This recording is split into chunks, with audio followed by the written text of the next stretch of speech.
네, 우리 박감태 선교사님 박수로 맞겠습니다. 우리 이제 네, 음소거 감사합니다. 부탁드립니다. 음소거 해놓으셨다가 이따가 좀 자유롭게 오늘 저는 이런 분위기일 줄 알았어요. 제가 너무 원하는 분위기였고요. 좀 자연스럽게 좀 디스커션을 오늘 많이 했으면 좋겠습니다. 오늘 저는 선교 보고 하려고 하는 것도 아니고 말씀을 전하려고 하는 것도 아닙니다. 제 안에 고민되는 부분들 같이 좀 고민했으면 좋겠다. 그런 시간이어서 하나 부탁드리고 싶은 것은 그냥 제가 이 부탁을 받고는 기도했을 때 제가 얼마든지 선교 보고 잘할 수 있고 또 말씀도 잘 전할 수 있지만 그냥 제 마음에 이렇게 꽉 누르는 것 같은 어떤 그런 답답함들이 있습니다. 그건 아마 여러분이 공통적으로 한번 느끼시는 이제 코로나로 인한 이 답답함들이 있죠. 저는 또 선교사의 관점에서 보는 또 마음의 답답함이 있습니다. 그런 것들을 이제 좀, 얘기를 좀 나누고 싶었고, 그래서 제가 오늘 아주 라디칼하게 얘기를 할 겁니다. 어떻게 보면 까칠하고 저의 거친 묵상입니다. 거친 고민들. 그래서 성기생 그건 좀 아닌 것 같아요. 그건 좀 오반 것 같아요. 라고 생각하시면 저한테 정말 얘기해 주시기 바랍니다. 저도 아마 많은 분들이 이제 그런 주제들을 얘기를 했죠. 코로나 이후에 선교가 어떻게 될 것인가. 뭐 이런 얘기들을 많이 했고 또 뭐 코로나 이후에 우리의 삶에 대해서도 뭐 그런 고민들이 있지만 오늘은 특별히 코로나 이후에 선교에 대해서 어떻게 해야 될 거냐. 제가 지금까지 그런 주제들이 나올 때에 별로 고민하지 않았습니다. 왜냐? 인류는 어떻게든 극복을 해낼 거니까. 치료제가 나올 거고, 백신이 나올 거고. 근데 최근에 그 미국의 모더나라는 백신 회사, 그 CEO가 코로나는 영원히 인류와 함께 할 거라고 그런 얘기 들으셨죠? 그다음에 저는 지금 한국에 잠깐 안식월을 나와 있습니다. 안식월을 나와 있고 제가 지금 잠깐 있는 곳은 코로나 전담 병원입니다. 전담 병원에서 저는 하루 종일 코로나 환자들을 돌보는 일들을 하고 있습니다. 그래서 뭐 정말 뭐 아침에 저는 인사한 말이 오늘 몇 분 돌아가셨어요? 오늘 몇 분 돌아가실 것 같아요? 저희 병원은 전체가 음압병상이고 코로나 환자가 한 120명 정도 있으신데 퇴원을 한 세 분 하셨고 돌아가신 분이 훨씬 많으세요. 근데 물론 저희는 다 80세, 90세 대신 나이 많으신 분들이 오셔서 그렇기도 하지만 그래서 저도 이제는 내려놨습니다. 이 생각에 동일하실지 안 하실지 모르겠는데 뭐냐면 많은 분들이 그러셨죠. 코로나 이전으로는 돌아갈 수 없을 거다라고 얘기를 하실 때, 그건 모르지. 인류가 어떻게든 극복을 했으니까. 그래서, 저도 어떻게든 인류는 이 문제를 극복하고 코로나 이전으로 돌아갈 수 있을 거야.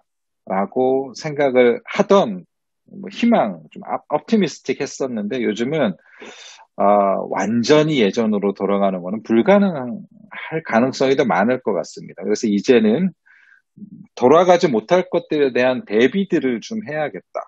자, 그러면, 뭐 한국에 와서 이제 제가 있는 곳이 이게 지금 평택 박예병원이라는 곳인데, 제가 여기 오게 된 것은 특별히 제가 여기가 고향입니다. 이제 고향이었고, 이 병원이 코로나 전담병원을 하는데 의료진을 찾는다 그래서 제가 여기에 이제 지원을 해서 오게 됐는데, 정말 가게들이 문을 많이 닫았더라고요. 여기가 핵심 상권이 있는 지역이 있는 병원인데 가게들이 문을 많이 닫았습니다.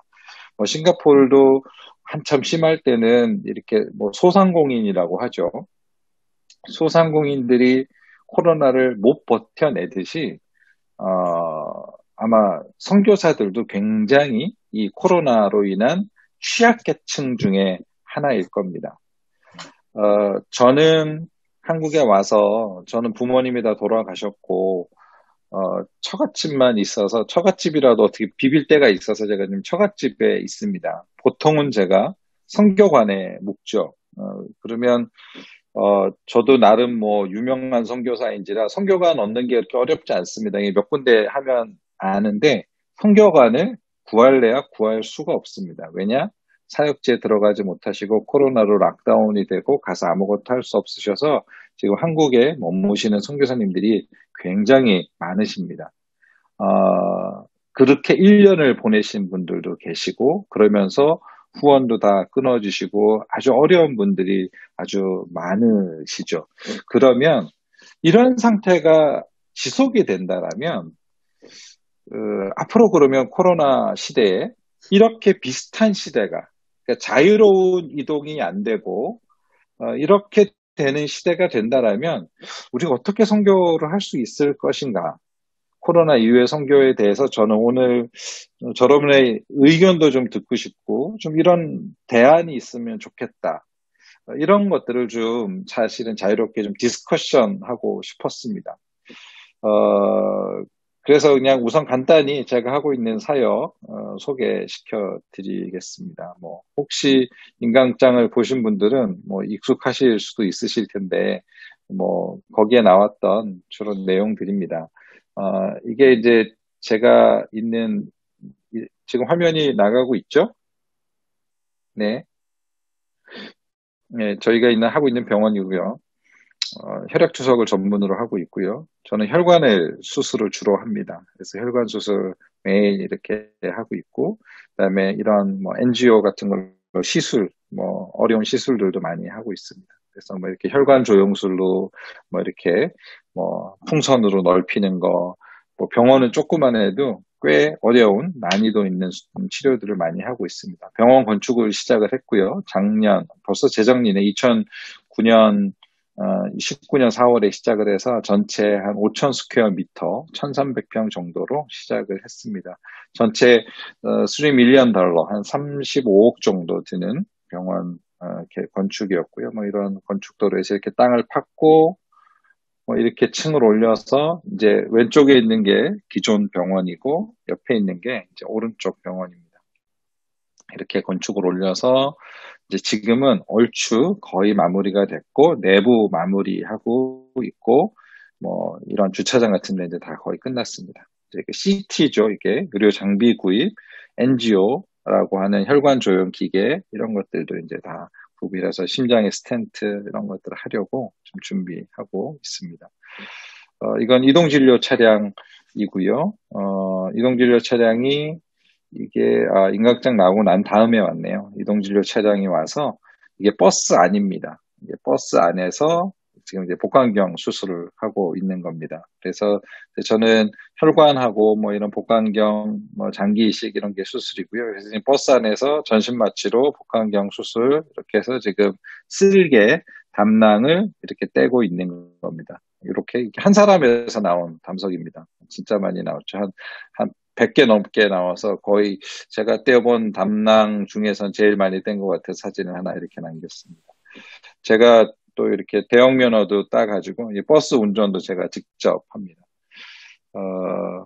금년 여름에 이렇게 차가 빠져가지고 굉장히 고생했었고요. 차 빠지면 정말 고생합니다. 그래서 40시간을 이렇게 고생을 해서 뺐고 요거는 2호 이동진료 차량입니다. 2호 차량이고 요거에 이렇게 버스 치과 차량입니다. 앞뒤에 이렇게 치과를 집어넣어서 2호 차는 치과 차량이고요. 요건 3호 차량입니다.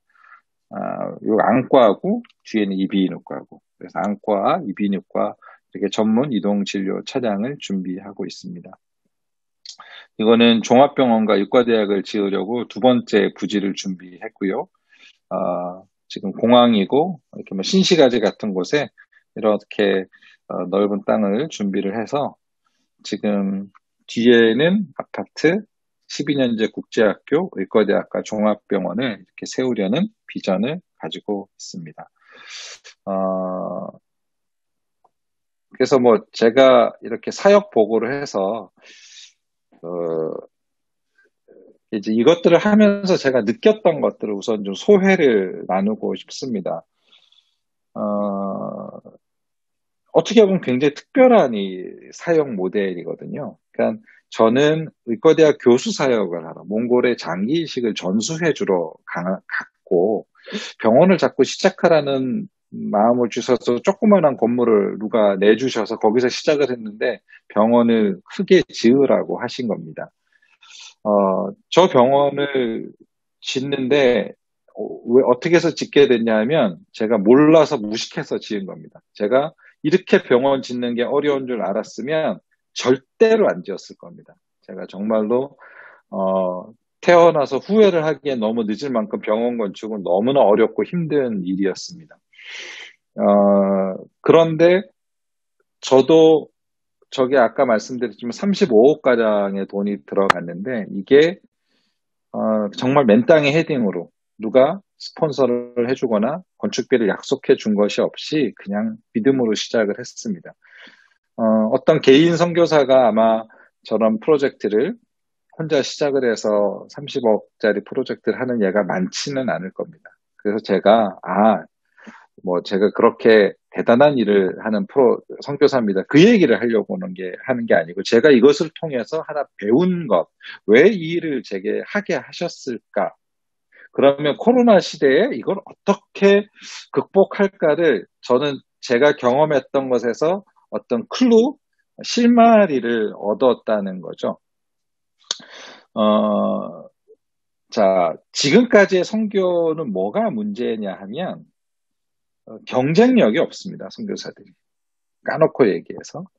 지속 가능하지 않고요. 예전처럼 단기 선교를 가는 시대는 아마 다시 오지 않을 가능성이 많습니다. 죄송한 말씀이지만 저는 작년에 너무 바빴지만 참 좋았습니다. 왜 좋았냐면 단기팀이 한 팀도 오지 않아서 제가 하던 사역에만 집중할 수 있어서.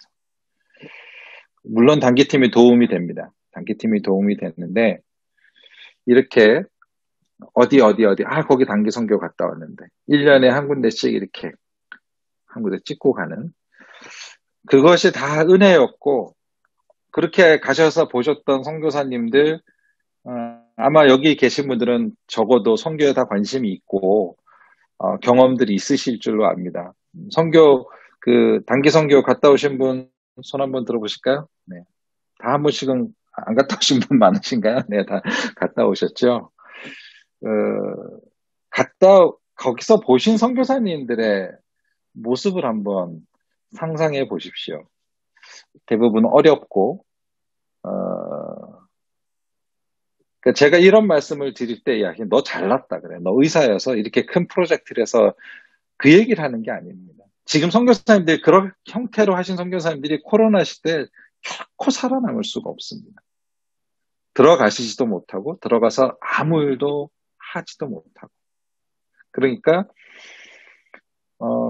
저는 이 병원을 지을 생각이 정말 없었습니다. 정말 하늘을 우러러. 근데 아까 보셨지만 건물이 멀쩡하죠. 우리 이장환 선생이나 뭐 CT에 저런 심장하는 NGO까지 있다고, 성교병원에.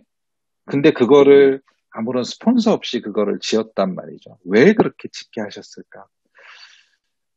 어떻게 하면 지속 가능한 병원이 될까? 코로나 이후 시대에는, 그러니까 소상공인들이 넘어가잖아요. 소상공인들이. 그러니까 살아남을 경쟁력 있는 기업, 뭐 경쟁력 있는 뭐 식당 이런 데만 살아남잖아요. 전 사역도 마찬가지라고 봅니다. 선택과 집중이 되어질 거고, 이러나 저러나 코로나 시대에 경쟁력이 없는 선교사나 사역지에 들어가지도 못합니다. 저는 그러니까 저도 상당히 힘들었던 거죠. 저도 병원 건축을 하느라 제가 이렇게 이렇게 멘탈이 아주 강합니다. 멘탈 갑으로 유명합니다. 근데 제가 지금 한국에 나온 이유는 제가 공황장애가 왔어요. 8월 달에, 작년 8월에 공황장애가 와서 8년 만에 처음 안식호를 받아서 왔는데 병원 건축이 이렇게 만만치 않더라고요. 그래서 공황장애가 너무 심해서 어쩔 수 없이 제가 한국에 나오게 되었고, 그리고 나서 저는 이제 객관적으로 저의 사역을 되돌아보고 코로나 시대에 어떻게 해야지 될 것인가에 제가 요즘 이제 묵상을 하고 있는 겁니다.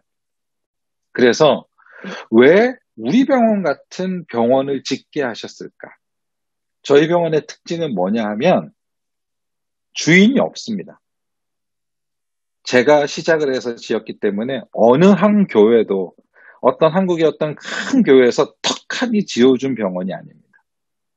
많은 교회들이 연합해서 지어주셨고, 교회가 연합도 아니죠. 여러 개인 후원자들로 지어서 저희 병원을 온전히 하나님만 주인이십니다. 그러니까 제가 모든 펀드레이징을 일으켰기 때문에 거기서 오너십을 주장을 할 수 있는 사람은 저뿐이죠. 근데 하나님이 저도 내쫓으시더라고요. 공황장애를 주셔가지고 저도 나오게 하셨어요. 그걸 보면서 이제는 선교가 예전처럼 깃발 꼽는 선교를 하면 절대로 안 되겠구나. 어떤 교회에서 가서 깃발을 꽂고 그 깃발을 꼽은 깃발을 들고 가신 조그만 소상공인처럼 있는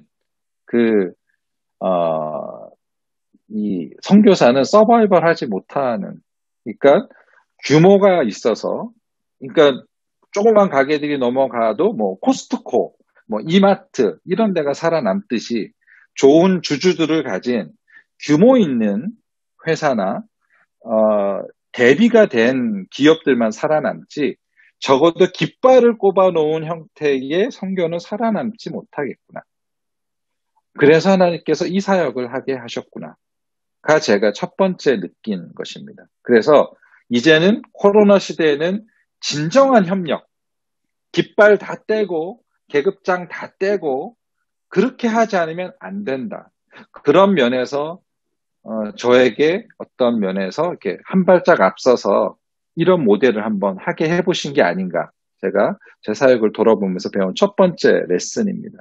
두 번째가 이제 경쟁력입니다. 의사로서의 경쟁력. 제가 나중에 저희 병원에 한번 꼭 오실 수 있기를 바랍니다. 제가 커피를 좋아합니다. 커피를 참 좋아하고요. 제가 다른 건 다 용서해도 커피가 맛없는 건 용서를 못합니다. 그래서 저희 병원에 카페가 있는데 진짜 커피 맛이 기가 막힙니다. 아주 좋은 원두, 최고급 원두를 갖고 와서 좋은 로스팅 기계를 사서 딱 프레쉬 로스티드 빈으로. 네. 그 안에 저는 답이 있다고 봅니다. 예, 교회는 예배가 은혜롭고 말씀이 좋아야 교회는 부흥하는 거죠. 그렇죠? 카페는 커피가 맛있어야 되고 식당은 음식이 맛있어야 되고 병원은 환자를 잘 고쳐야 되고.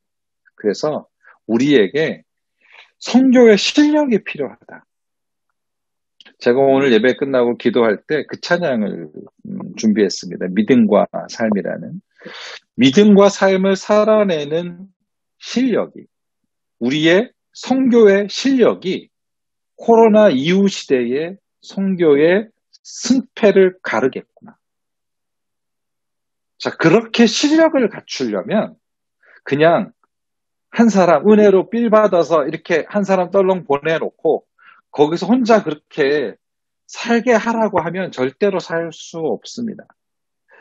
자, 군대를 생각을 해보면 저희가 뭐 군인 잘 모르지만 영화에서 보면 미국 미군들이 뭐라 그러죠? 뭐 이렇게 공수투천의 해병대 보면 이렇게 뭐 이렇게 쓰고 있는 장비만 봐도 엄청나지 않습니까? 그냥 딱 봐도 미군들이 전투력이 세계 최강일 것 같지 않습니까? 왠지 그냥 그럴 것 같죠? 그러면 그 한 사람 한 사람이 뭐 신체적 능력이 어벤져스처럼 뭐 뛰어나서 그럴 수도 있겠지만 뭐 반은 장비빨이 아닐까. 미군에서 잘 서포트를 해주니까.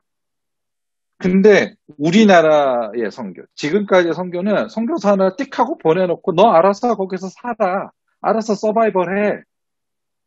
그러니까 저처럼 저는 서포트를 정말 잘 받는 특혜를 받은 뭐 금수저 선교사까지는 아니지만 그렇죠. 선교사들 중에 뭐 인간극장 나가는 선교사가 몇 명이나 되겠습니까? 이러나 저러나 저는 후원을 많이 받고 또 의사고, 그런데 제가 코로나로 1년 이렇게 격리된 생활을 하니까 여러분이 저를 잘 모르실 텐데 제가 진짜 멘탈 갑이거든요. 근데 제가 공황장애가 오더라고요.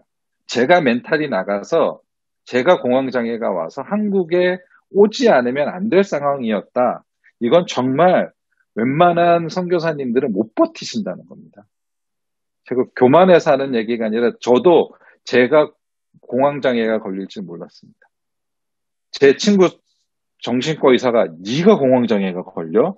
야 진짜 속아 웃을 일이다. 그럴 정도로. 그러니까 지금처럼 띡하니 깃발 꽂고 가서 은혜로 그냥 그렇게 서바이벌해서 그렇게 살아가라. 그런 선교는 더 이상 코로나 시대에 소상공인이 제일 먼저 문을 닫듯이 그런 선교사는 사역지에 돌아가지도 못하고 그렇게 될 거다. 그러면 진정한 협력, 그러니까 규모의 경제를 이루어야지 되고 경쟁력 있는 사역이 되어야지 되고 지속 가능한 사역이 되어야지 되고 그 다음에 우리가 선교적 삶을 살아가는 실력 있는 사람들이 많이 나와야 코로나 이후 시대에 우리가 선교를 해 나갈 수 있지 않겠느냐. 그러면 선교적 삶을 살아가는 제가 오늘 던지고 싶은 화두는 그겁니다. 선교적 삶을 살아가는 실력은 과연 뭘까? 어떻게 하면 우리가 코로나 이후 시대에 경쟁력 있는 선교, 지속 가능한 선교, 깃발 꽂지 않고 어느 교회를 내세우지 않고 정말로 하나 돼서 규모 있는 반듯한 병원. 그래서 저는 몽골이 국경이 막혀 있습니다. 근데 저는 언제든지 신청만 하면 들어갈 수 있습니다. 왜? 저는 몽골이 인정한 이 사람은 필요한 사람이기 때문에. 미군이 그 사람 한 사람 한 사람이 뛰어난 사람이 아니라 장비빨이 좋아서 전투력을 좋게 만들어서 이제는 그 나라에서 꼭 필요한 사람을 만들어서 보내주지 않으면 이제는 선교사들이 설 수가 없습니다. 너 가서 구멍가게 전빵 쬐끄만 포장마차 이런 거 차려가지고 살아남아가지고 복음을 전해라 그러면서 살아남아라라고 하는 것은 싱가포르는 어떤지 모르겠습니다. 저는 요새 수원 처갓집에서 평택으로 이렇게 왔다 갔다 합니다. 근데 평택역에 아직도 매일 두 분이 나와서 스피커로 틀어놓고 예수천당 불신치욕 그러면서 찬송가 틀어놓고 막 혼자 스피커로 떠듭니다. 그러면 싱가포르에서는 왠지 그러면 잡아갈 것 같은데 그런 식으로 선교를 하면 그게 선교가 되겠습니까? 안 되죠. 근데 지금 저희가 하는 선교가 그거랑 사실은 똑같은 겁니다. 한 사람 띡하고 보내놓고 거기 가서 알아서 살아남으세요. 그리고 신경 잊혀지는 존재가 되는 거죠. 그러니까 저처럼 스포트라이트를 많이 받고 후원을 많이 받고 유명한 선교사도 멘탈이 나가서 공황장애가 와서 한국으로 피신을 나올 수밖에 없다라면 살아남을 수 있는 선교사가 누가 있겠냐는 겁니다.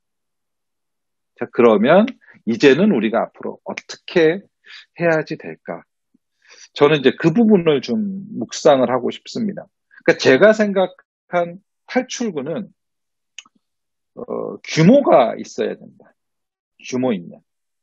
그 다음에 군대를 보냈듯이 지속적으로 팔로우업이 되고 서포트가 되어야 되고 제가 보면서 안타까운 건 적어도 여기에 계신 분들은 선교에 관심이 많으시고 선교다 그러면 마음을 열어서 이렇게 하실 의향이 있으신 분들이 분명히 후방에는 많거든요. 그리고 전방에는 그러니까 영어로 하면 unmet need라는 거죠. 이 채워지지 않는 이 매칭이 안 되는 겁니다. 매칭이. 그분들은 거기에서 그냥 소상공인이 망해가듯이 죽어가고 있고 후방에서는 막연히 선교에 대한 부담감만 가지고 있고 왜 이게 매칭이 되지 않을까? 왜 지속 가능하고 경쟁력 있는 선교를 할 수 없을까? 그것이 저의 고민이고 이거를 어떻게 극복할 것인가? 제가 생각하는 건 그겁니다. 첫 번째, 좀 정직해지자는 겁니다. 선교를 하려면 돈으로 합니다. 돈이 없이 선교 못합니다. 제가 싱가포르에 계셔서 왠지 경제적인 이렇게 관념이 뛰어나실 것 같은 막연한 제가 환상을 가지고 있는데 선교에 헌신하려면 헌금해야 합니다. 지금과 다른 규모로 사실은 헌금이 되어줘야 됩니다.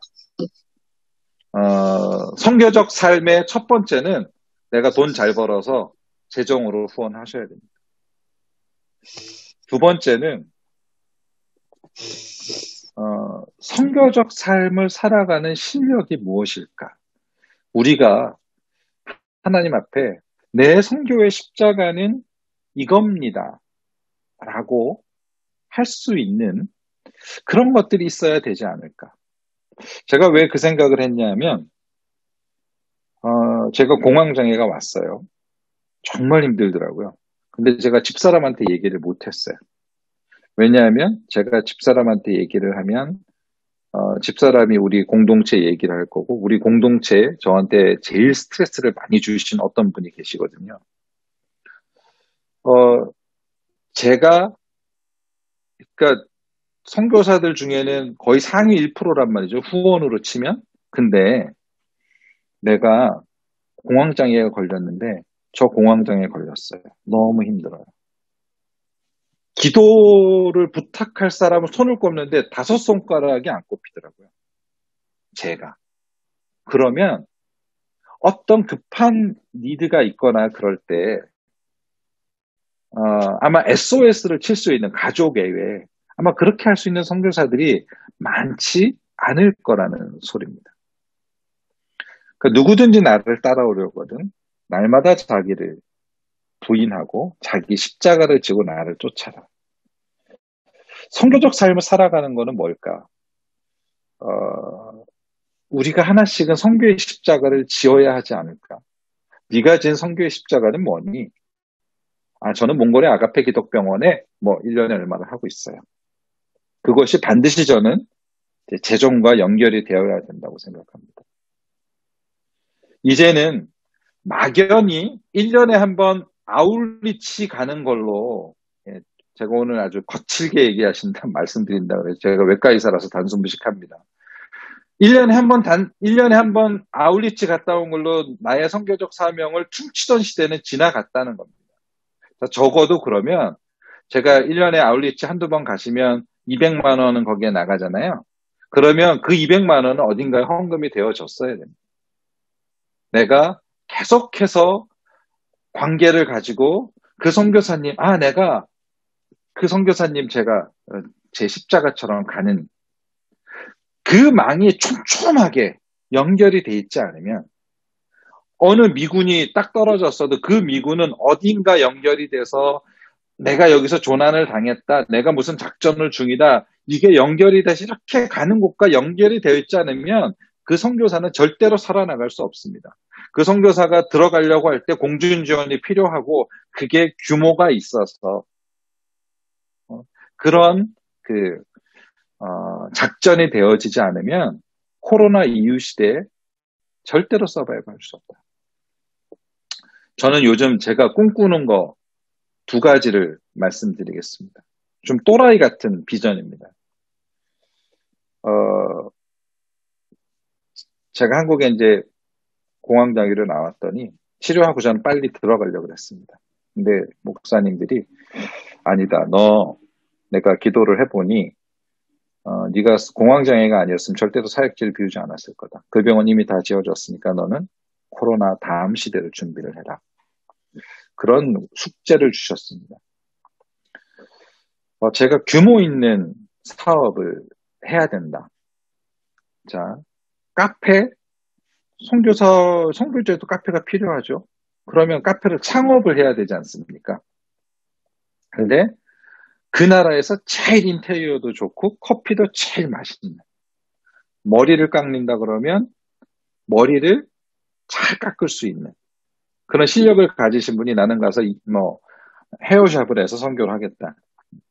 나는 식당을 해서 선교를 하겠다. 카페를 해서 선교를 하겠다. 그러면 그분의 사역 계획서와 사업 계획서를 받아서 자, 만약에 그분이 카페를 하겠다. 근데 어느 지역에 지역 상권도 다 분석하고 이 정도는 몇 명이고 이렇게 해서 나에게 3억을 미션 론을 주시면 내가 이만큼 해가지고 이렇게 상환을 하겠습니다. 그러면 그 중에 몇 프로는 헌금이고 몇 프로는 그겁니다. 근데 깃발을 꼽는 게 아니라 그 소유권은 우리 파운데이션에 있는 거죠.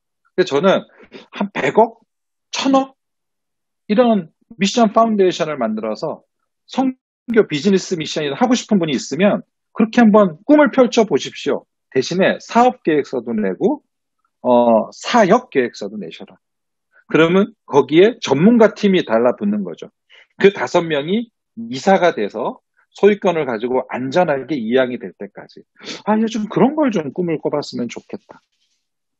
몽골에서 한국의 세브란스 병원과 같은 최고의 종합병원, 의과대학. 저희 그 이동진료 버스가 다니면 전신마취, 수술 저렇게 해주는 거 아마 전 세계적으로 아마 별로 없을 겁니다. 2호차, 3호차가 가면 이빨, 임플란트 이렇게 심어줄 수 있고요. 개안 수술도 해줄 수 있습니다. 그래서 저희 차가 1, 2, 3호차가 간다 그러면 도지사가 나와서 문 앞에 와서 정말 플랜카드를 들고 환영할 만큼 경쟁력 있는 사역이 되어야 된다는 겁니다.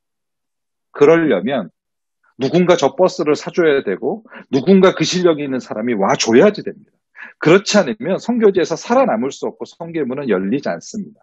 저는 그것이 선교의 실력이다. 선교의 실력을 그러면 이 땅의 커리어만 가지고 말하는 것이냐? 아니라 믿음과 삶을 살아내는 실력. 제가 딱 자랑할 거 하나 있습니다. 제가 하나님께서 저를 예쁘게 보신 것. 이거 하나 하나님 잘했죠 할 수 있는 게 뭐냐면 제가 이동 수술 버스를 놓고 기도했습니다. 3억이 들더라고요. 근데 그때 한참 병원을 짓고 있을 때였습니다. 병원 건축비도 없는데 3억짜리 이동 진료 버스가 가당키나 합니까? 그런데 제가 분명히 이건 필요하니까 나는 대형 면허를 따놔야 돼. 그래서 제가 버스 면허를 땄습니다.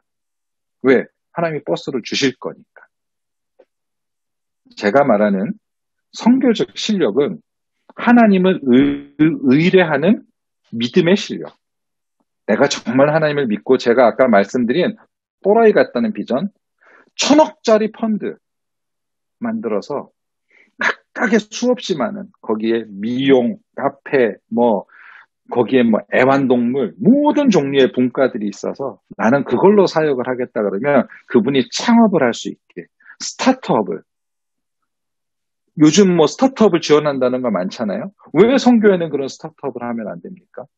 우리가 그렇게 브레이크 스루를 하지 않으면 코로나 이후의 선교는 정말 어렵다. 그러려면 어떻게 해야 되는가? 네.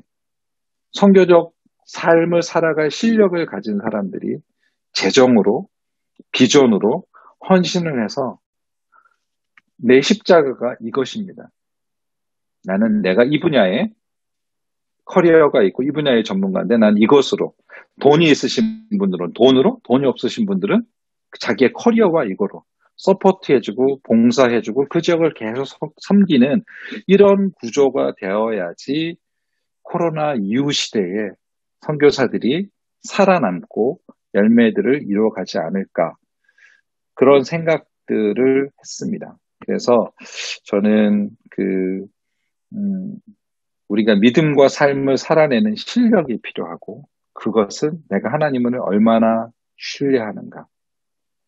제가 하나님 앞에 그런 전신마취 세계적으로는 모르겠고요. 한국에는 그런 버스가 없었습니다. 우리나라에서 1호 버스입니다. 전신마취가 되는 버스를 꿈꾸고 기도했을 때 하나님이 주실 거니까 나는 면허를 준비해야겠다. 그래야 내가 운전을 하고 다니지. 우리는 꿈꿔야 합니다.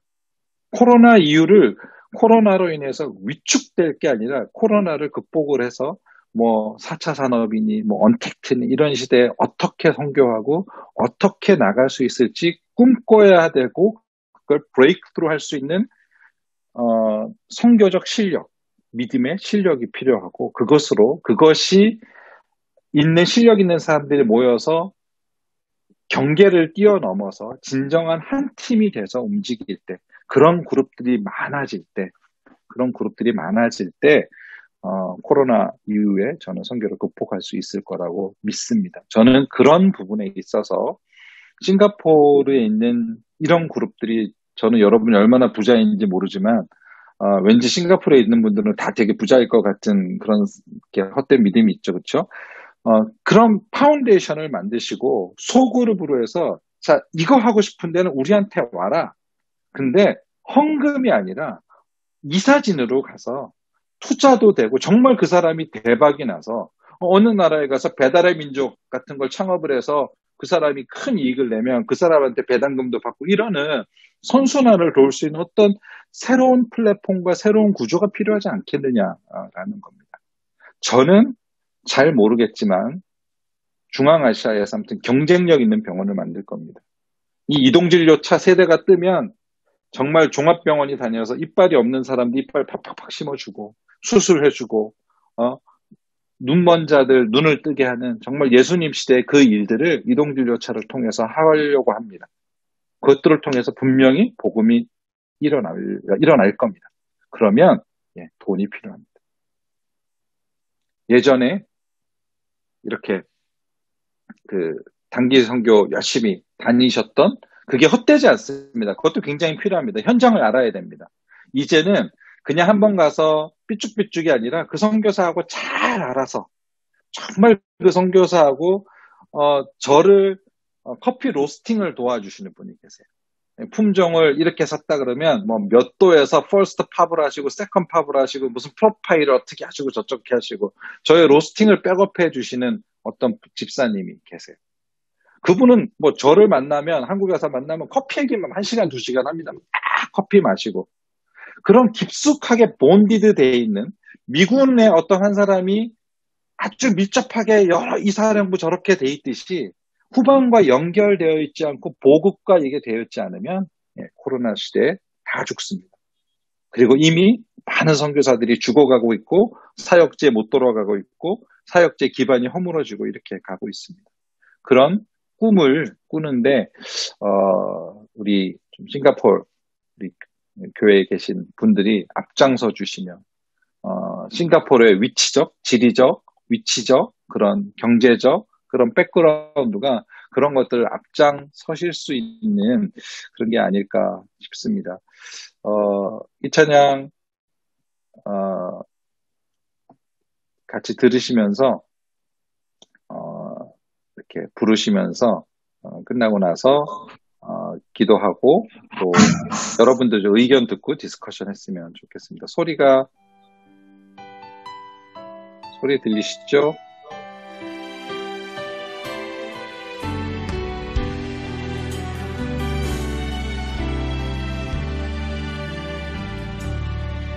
믿음과 삶을 살아내는 실력이 너무나 다른 내 모습을 볼 때에 이 모습도 주가 사랑하실까 자신 없는 내 모습 그저 주님 앞에 있네 나 같은 자도 사랑하여 주시고 한 번도 나를 떠나지 않으셨네 아픔 속에 주를 작게 여긴 날 꾸짖지 않으시고 내 손 잡아주시네 오직 주님 안에 두려움없네 고난을 통해 날 만드심을 믿네 주님만이 내 모든 것 되시네 주의 강한 손 날 붙드시네 오직 주님 안에 소망 있네 내 삶을 통해 영광 받으신 주님만이 내 모든 것 받으시네 주의 선하심 나눠내